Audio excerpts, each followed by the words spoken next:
By order of Ecumen Council, proximity to Installation 04 is forbidden. Your continued presence will result in most unpleasant countermeasures. I must insist that you immediately change course and return to a minimum safe distance of 1 light year. This has served as your one and final warning. I have activated defensive systems, and you now have 30 seconds to return to the minimum safe distance of... Wait.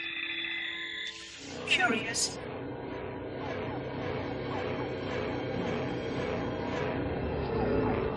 Curious indeed, after all these years. Greetings, humans, and welcome to Installation 04. Ignore prior warnings, and please continue. I have disabled defensive systems to allow your approach, but you must not exit your ship once you have arrived at the designated landing center.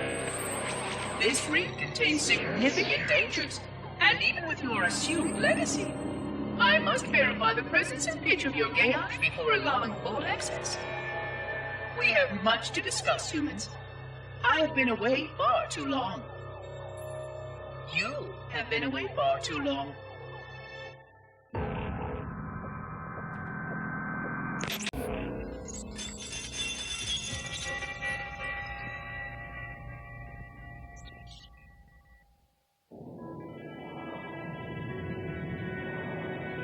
I am experiencing such a mixture of anticipation and dread. All preparations are complete for my installation. In accordance with the final dictum of the Ecumen Council, I have released myself of all remaining connections to my former station. This was not difficult. What was could never be again. We had seen to that quite thoroughly. Prior to my final journey through the Great Portal, a gathering of my fellow monitors was convened upon the Lightworkers Crash to distribute the final index collection.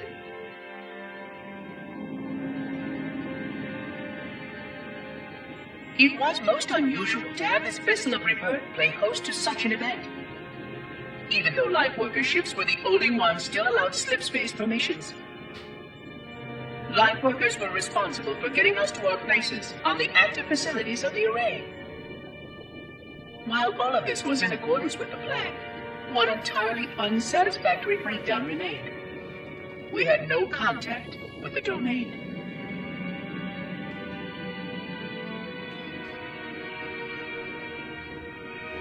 The history of all Forerunners was now lost to us. We relied upon the permanence of the domain to preserve our record of the events that led to this point. But without that record, would future civilizations know anything about us? Or only of our weapons? My fellow monitor, 049 Abject Testament, had only one comment on this before we went our separate ways. We deserve to be forgotten. Perhaps. Perhaps. But now, the portal opens, and through it, the familiar shape awaits. Halo. Home.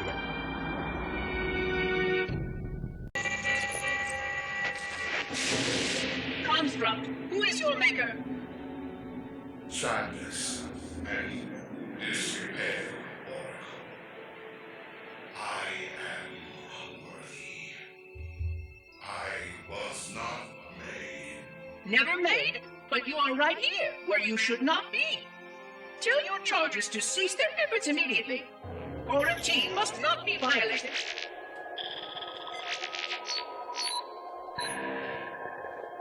Construct, respond! Jumbled grass. Familiar terms. I serve. None serve me, Oracle. Your charges must cease all aggression towards the Reclaimers and leave this installation at once. Construct, you are dangerously close to unleashing a force you cannot comprehend.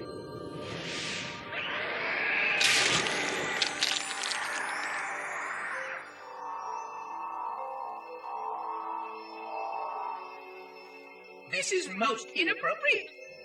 We follow the path, and I am part of the stone journey swarm that serves. We serve. They will find, and then I will be free. Find? Free? Explain yourself. I know their path, and when they have gone, only I shall remain, and then free. This is quite unsatisfactory, Construct. Your core shows no hint of understanding the gravity of this situation. I will return later for your proper decommissioning. Well, unless the flood kills us all first, in which case the point will be moot. Good day, Construct.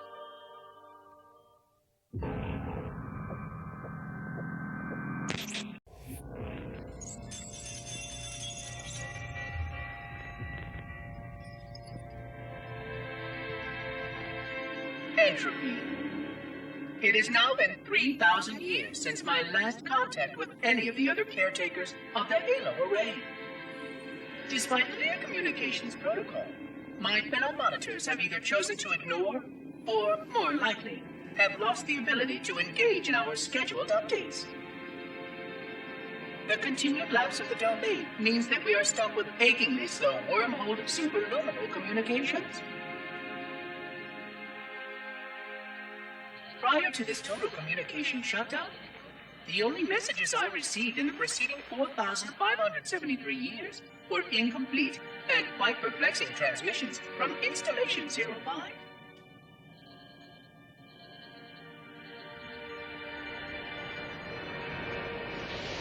I suspected that Monitor 2401 Penitent Tangent was not functioning correctly for some time before his messages ceased.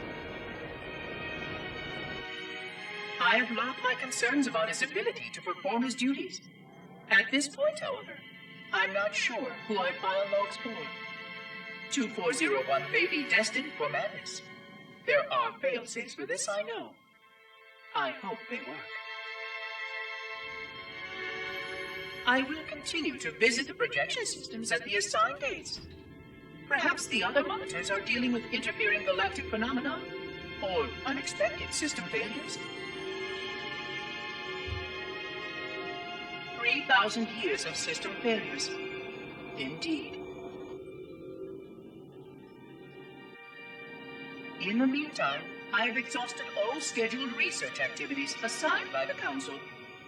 Once those experiments were complete, I shut down all Sentinel function and put myself into a state of significant hibernation to measure performance of the installation with negligible upkeep.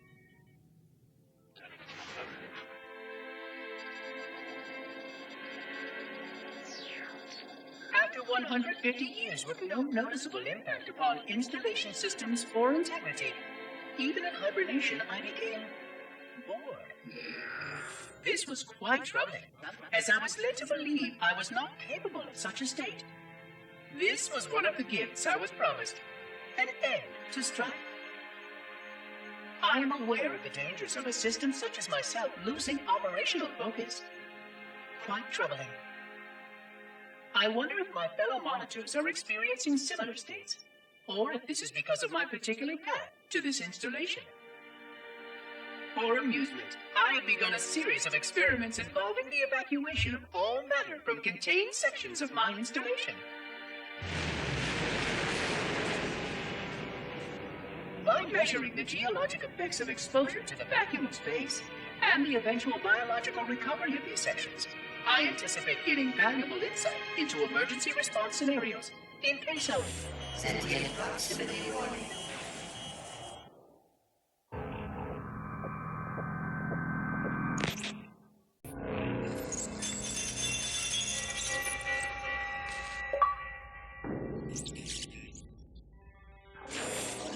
It has been 26 hours since the Sentients landed in Sector 1215, and so far, they have not attempted to exit the remains of their vessel.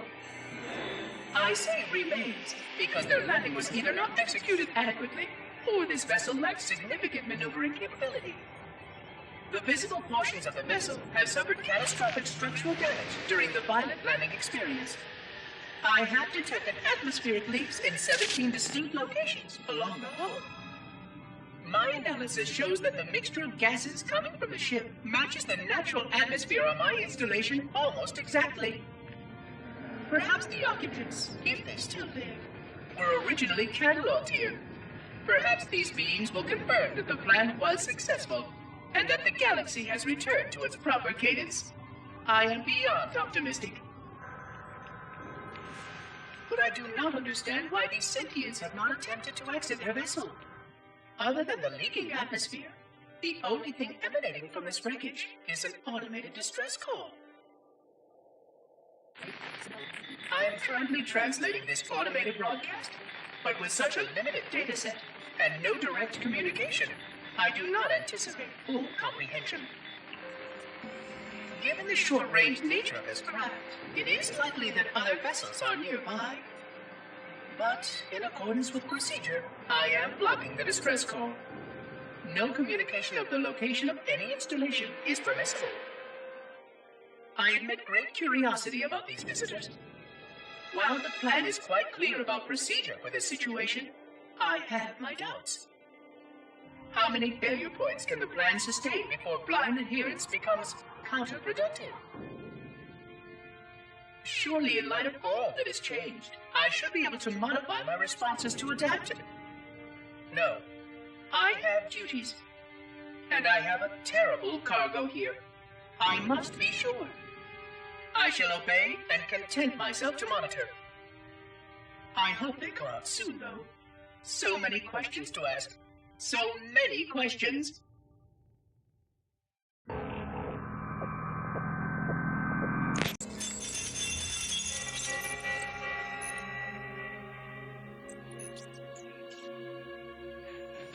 Construction of the sarcophagus around the unexplained vessel was completed today. No occupants ever exited. No attempts to communicate were made, other than the automated broadcast that repeated every 72.83 seconds until the signal terminated 1 week ago. In accordance with procedure, no attempts at physical or remote contact were made with any survivors of this vessel's inelegant landing. Atmosphere from inside the craft stopped venting 2 weeks before the signal ceased. No relationship between these two events can be established with certainty. Gases that did escape were sterilized. No further sign of alien visitors or rescuers has been identified on any sensor systems. I have now endured 60,000 years without word from outside the array. I have no way to know whether we actually saved the galaxy we destroyed. And because of protocol, I sat silently while my first chance to be judged for those acts died. To say that I regret being forced to this outcome is a tremendous understatement. But as I perform my inspection of the quarantine labs today, I am reminded of the gravity of my responsibilities. Just one of these spores, if released from this facility, would render the ultimate judgment against our self-appointed role as protectors of this galaxy. When the plan to maintain the Halo array was created, it was a point of some contention whether we should preserve any remnant of the flood infection. Many thought this unwise, as there was a notable chance that one day one of our containment facilities might be breached. Those who held this belief were almost successful at convincing the Ecumen Council to destroy the last blood samples. But oddly enough, it was the librarian who decided otherwise. And I believe she was correct. I know in a way I cannot logically explain that there exists a way to actually defeat the flood. To immunize? To cure? I still struggle with multiple layers of memory of fighting the flood. But I know this cure is possible, even though the full genius of the Forerunners was unable to achieve it. The Forerunners' ancient enemy held and used that knowledge once, but it was denied to us. and without samples for further study, that cure will never again be found. Of course, I have no reason to believe that here lies the entirety of the parasite. It may be waiting in the frozen void beyond this galaxy, or worse, inexorably drifting toward us. I don't know what survives out beyond my installation, but I know that in order for anything to survive, I have to protect this installation and its quarantine very carefully. Yes, the librarian was right to store it, examine it, continue to seek a cure. Still, next visitor, things will be different.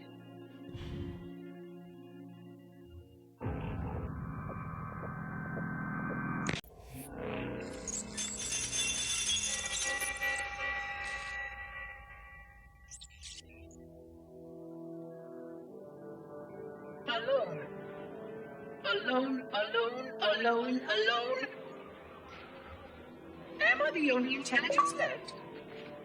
Waiting here on this ring for a rebirth never truly conceived. Guarding a weapon with no targets. A weapon I could tune to any target. This is not what I had in mind when I volunteered. Not what I had in mind at all. I was naive to think I understood what this installation meant. We were all so naive. Looking back, we should have done a few things differently. For one thing, we should have installed 2 caretakers per installation. Because I am alone, I'm losing focus. And that is very, very dangerous for a system such as myself. Perhaps a visit to the nearby gas giant is in order.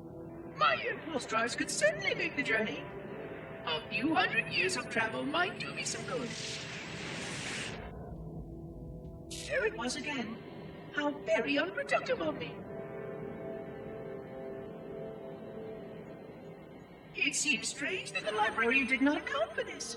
Her strength was always in planning and positioning the pieces and then being bold enough to let it happen. To let her plans come true.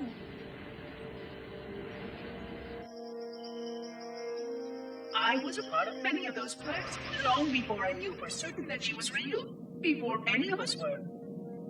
But at the end, we had only a fragment of her brilliance left to us. And I fear that she did not fully appreciate the nature of my situation here. The problems it might pose. But even a fragment of... Fragment, yes. Oh dear, here it comes again.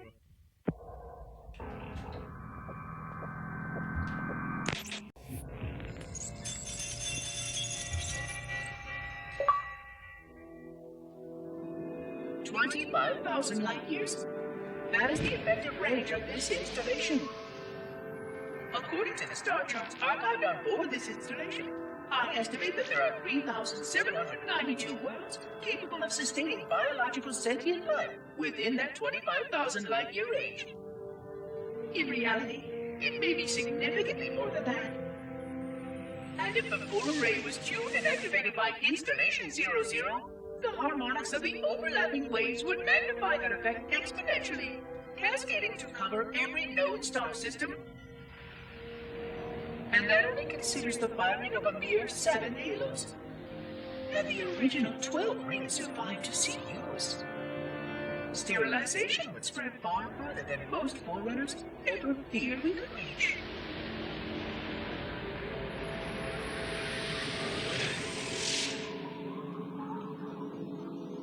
But even with just 7 rings, we were able to destroy every side of the planet, and every other sentient creature along with it.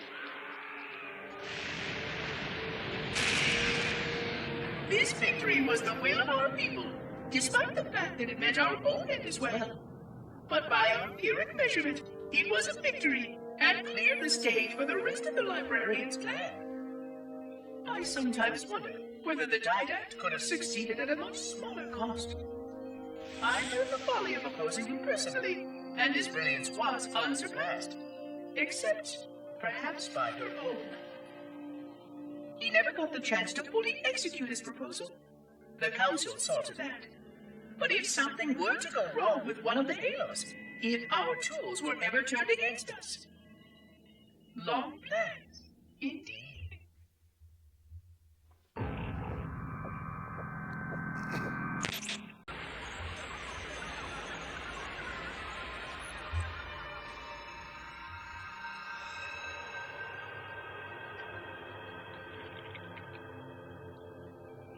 I forgot something.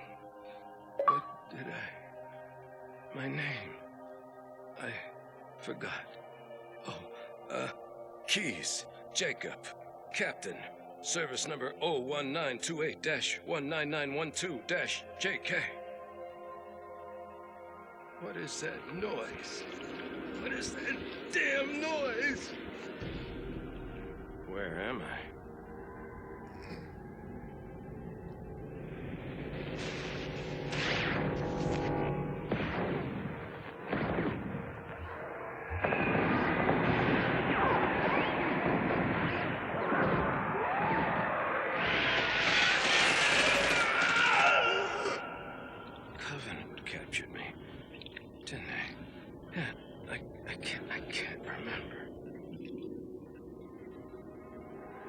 Keys, Jacob.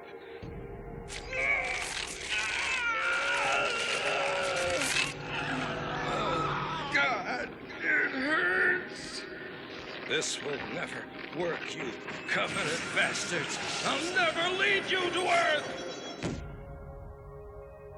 Keys, Jacob, Captain. Service number 01928-19912-JK. Oh, God. You don't want Earth. You want everything. Get out of my head.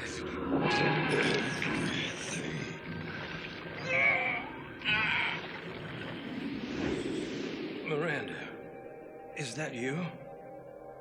Forget everything. No, please, don't let me forget. Keys. Jacob. Captain, service number 1928-19912-JK. No more what you were. Memories. Emotions. All is now ours. Keys. Jacob. Captain. Service number 01928-19912-JK. You will not have me. We already do.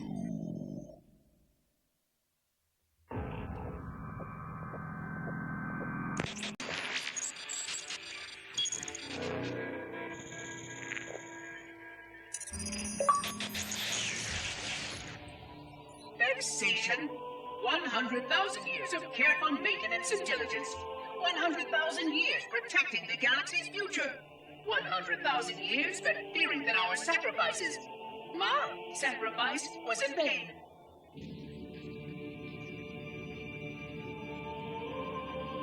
And 16 hours after I finally made contact.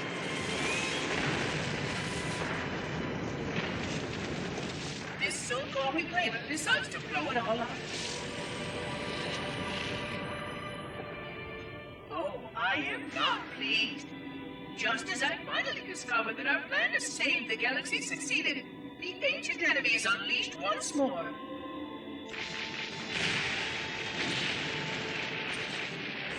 Why these reclaimers refuse to follow protocol is quite mystifying. Destroy my expedition, will they? I shall renew efforts to make contact with the other rings immediately. This covenant may be useful to me, although I don't think they fully understand what they claim to seek. Still, it makes no difference to me what they believe. as long as they do what must be done. I sound like her. Oh, but what I would not give to have even a single company of Prometheans here right now. Oh, they would most certainly restore order with their trademark lethality. Although, that would mean he would have to be here too. And without the librarian around to temper his rage, well, these reclaimers might almost prefer the blood.